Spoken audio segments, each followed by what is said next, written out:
Hi, I'm Mark Trinder and I'm the Art Team Director at Charles Worthington, and I'm going to be showing you today how to recreate the waterfall braid on your hair yourself easily at home. For this look, what I find works best is to actually on dry hair, clean, fresh, dry hair, use a blow dry spray and literally just apply it to the dry hair, and this way you're not diluting the product down too much. So you just want to give the hair a little fine spritz, just to slightly dampen the hair down. So apply the product. I'm actually going to blow dry the hair on a large round brush using a hairdryer with a nozzle. That's really important here because we need the nozzle to direct the airflow so you get a really nice smooth blow dry, flattening all the cuticles. I'm actually just going to pick the hair up in large sections and actually with the hairdryer in the downward position, blast all the way through the mid-lengths and the ends, just resting the hair on the brush as opposed to blow drying lots of lift into the brush. So that's going to be my first step.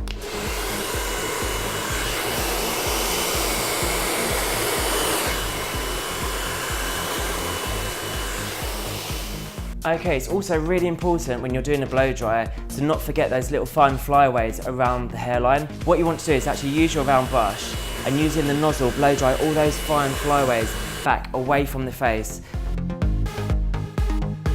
Brush the hair back, allow it to fall in its natural parting. There's nothing worse than trying to get your hair to do what it doesn't want to do. So for ease, just let it fall.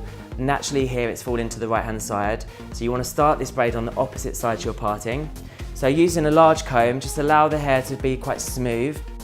I'm actually going to start off by incorporating the fringe, and then I'm going to divide the hair into 3 sections with 2 fingers. So I'm going to go straight in like that, so I've got 1, 2 and 3, and this is the starting point for my braid. So what I'm going to do is I'm actually just going to do a normal braid by bringing the outside section into the middle on the left, and then the outside section here into the middle on the right, okay?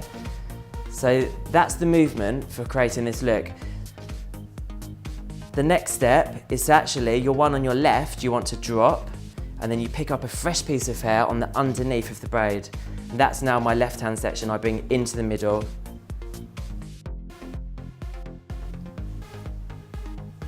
Then I bring my right hand section into the middle. This time picking up a piece of hair from the right. And then rather than bringing the left-hand section into the middle, again, I drop that section, pick up a fresh piece of hair from underneath the braid, and that's my new section I bring into the middle.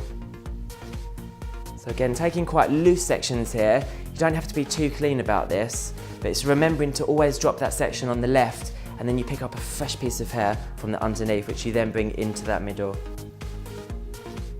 And you can very quickly start to see the definition you get on this lovely braid. It's really refreshing to see a braid in the hair but keeping the majority of the hair down. It's very soft. You really want to get used to the motion of having 3 sections of hair and bringing the outside sections into the middle. Once you've mastered that technique, you'll be able to whiz through the back very easily yourself. And you can see I've got a very gradual graduation, so it's actually higher on the left hand side and it's sweeping round, so it's actually going to finish on a much lower position on the head on the opposite side. So my last section here, I'm actually just going to bring all of that hair back into there, and then simply I'm just going to use the remaining hair that I have and just braid down the lengths of the hair. And then finally, to finish this look, I'm actually going to take a small elastic hairband, just going to put this into the hair, and it's almost like it's floating in the rest of the hair, which is down straight. Okay, so there we have it. That's the version of the waterfall braid.